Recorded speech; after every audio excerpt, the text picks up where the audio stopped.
Omar Berrada, Jason Willox pamoja na Ineos wanapaswa kufanya maamuzi magumu zaidi ili kuirejesha Manchester katika ubora wake na kujenga kikosi ambacho kitatoa ushindani. Soka halihitaji huruma wala mpira hauhitaji kumbukumbu, unahitaji matokeo ya kila siku. Katika video hii tuangazie wachezaji ambao wanapaswa kubaki na ambao wanapaswa kuondoka ili kuijenga upya United. Nahodha Bruno Fernandes amebakiza miezi 17 katika mkataba wake.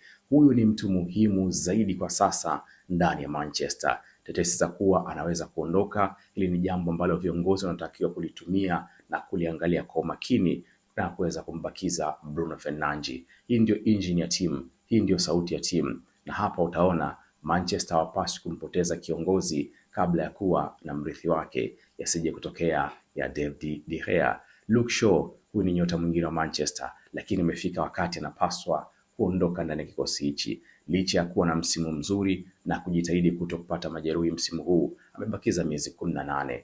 Kasi ya kupanda na kushuka kwenye zile flanks sio kama alivyokuwa zamani. Majeruhi yalirudisha soka la bwana mdogo huyu wa Kiingereza wakati huo, na sasa muda unaweza kuwa unamtupa mkono. Soka la kisasa linahitaji kukimbia dakika 90, lakini Shaw tunafahamu ni injury prone na angalau msimu huu amejitahidi. Huyu ni mtu ambaye anapaswa kupisha damu nyingine changa ili kufanya vizuri. Lakini yupo Casemiro. Huyu ni mpango wa muda mfupi kwa sasa.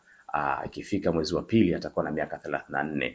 Casemiro pia ni engine ya timu ya Manchester. Amekuwa akisaidia zaidi. Akili bado inataka, lakini miguu wakati mwingine inakataa.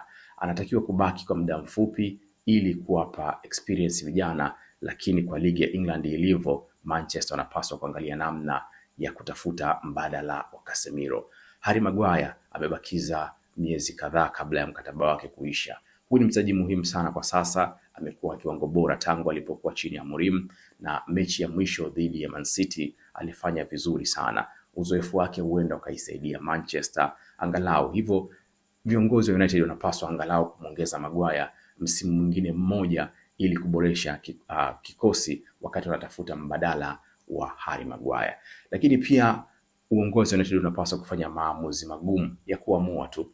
Joshua Zirkzee, Manuel Ugarte, Onana, Dalot, hawa ifiki wakati tu 2026 hiyo mwisho wao na kuweza kuondoka ndani ya Manchester United. Lakini pia viongozi wanapaswa kufikiria mara mbili na kuamua kuachana moja kwa moja na watu kama Marcus Rashford, ambaye kurejea kwake Manchester huenda kukarejesha kirusi ambacho kilikuwa kimekwisha kuondoka. Anafanya vizuri FC Barcelona, lakini tunafahamu Rashford ambavyo ilikuwa ni changamoto ndani ya United. Huyu ni mtu ambaye Manchester bila shaka wanapaswa kufikiria namna nyingine na kuweza kuachana naye kabisa.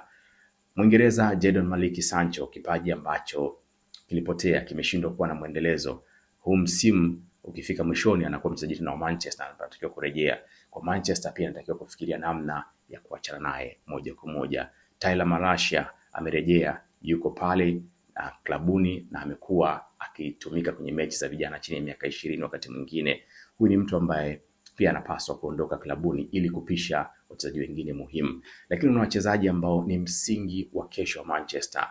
Kobbie Mainoo, hii ni future ya klabu kama ataendelea kufanya vizuri. Mshambuliaji kama Rasmus anaweza kurejea na kuendelea kuisaidia klabu kuliko mtu kama Zirkzee. Yolo, Deliti na Mazraoui, hawa bado wanahitajika kuendelea kujenga kesho ya United. Manchester hawahitaji tena kutafuta majina, wanahitaji mipango ya kuweza kujenga kikosi kipya ambacho kitafanya vizuri na kuleta ushindani kama ilivyokuwa zamani. Wanaweza kuwa wachezaji ambao hawana majina makubwa, lakini wakawa na spirit ya kuweza kujitolea. Nafikiri kuna haja ya kupata ubingwa na mabeki kama Diego Dalot. Hii ni Manchester ambayo inahitaji kujengwa upya na viongozi wanatakiwa kutafakari upya ili kuweza kuwarejesha United katika ubora waliokuwa nao miaka ya 90 mpaka mwanzoni mwa miaka ya 2000. Usiache kusubscribe, kulike, kushare na kucomment kupitia hapa United Insider.